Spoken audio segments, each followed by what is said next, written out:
Alright, Renaissance literally means rebirth.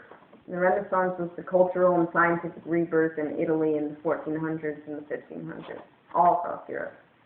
Some things that helped cause it were the Crusades, which grew trade, the Great Famine, which caused many people to question the church and their religion, the Black Death, which, because of the large death toll, many people needed more workers, so that allowed people to get out of serfdom, and the Great Schism, which separated church and state, so just moving away from religion and moving into more free thinking.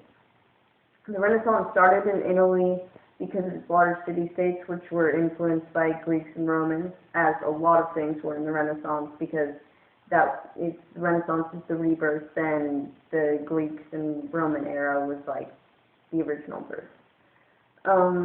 Wealthy Italians became secular and supported artists, writers, and scholars.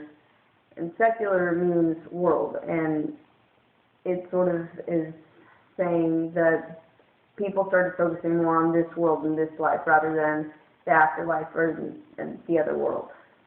People started to question, and humanists emphasized dignity, worth, and uniqueness of every individual. This also was inspired by Greeks and Romans.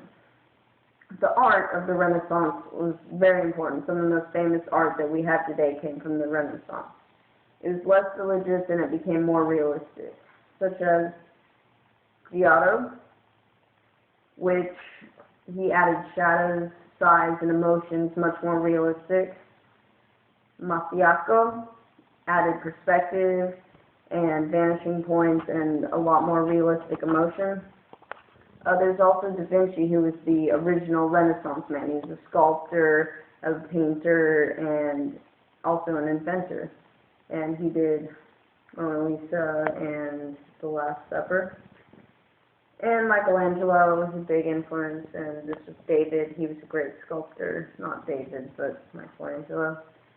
And the Renaissance was also a great time for writing.